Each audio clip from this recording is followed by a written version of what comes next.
Hey everyone, welcome back. It's time to put your skills to the test with the latest GoSkills Excel challenge. Joining us today is Microsoft trainer Deborah Ashby. Check out her challenge coming up right now. Hey everyone, are you ready for another Excel challenge?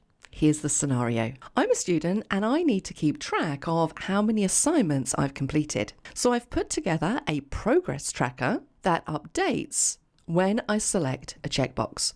Notice as I select checkboxes, we have a little progress bar underneath that changes to show me the percentage of all assignments complete. So your challenge this month is simply to recreate this little progress tracker. And this is going to give you a great opportunity to practice many different types of Excel skills. Now, before you dive in, I just want to give you a few little pointers to send you off in the right direction. The first thing to note here is we're using checkboxes, so you need to make sure you have the developer ribbon turned on. Remember, it isn't turned on by default. Also remember that when you are using checkboxes, the result of checkboxes is a true or false result. And that's very important when it comes to constructing the formulas that you need in this particular scenario. So you're going to need a table that looks a little something like this.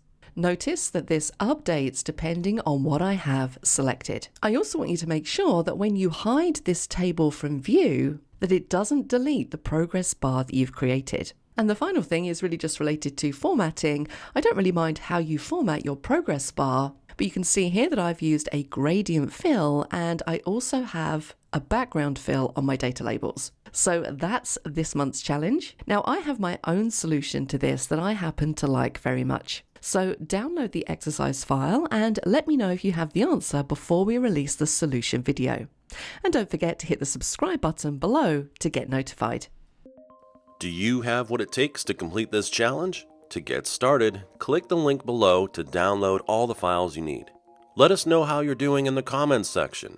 Or, even better, join the GoSkills Slack channel and chat with other Excel pros about your progress. Link in the description. If you'd like to know the solution to this challenge, hit that subscribe button and get notified when the next video drops with all the step-by-step instructions on how to solve it. Good luck, everybody!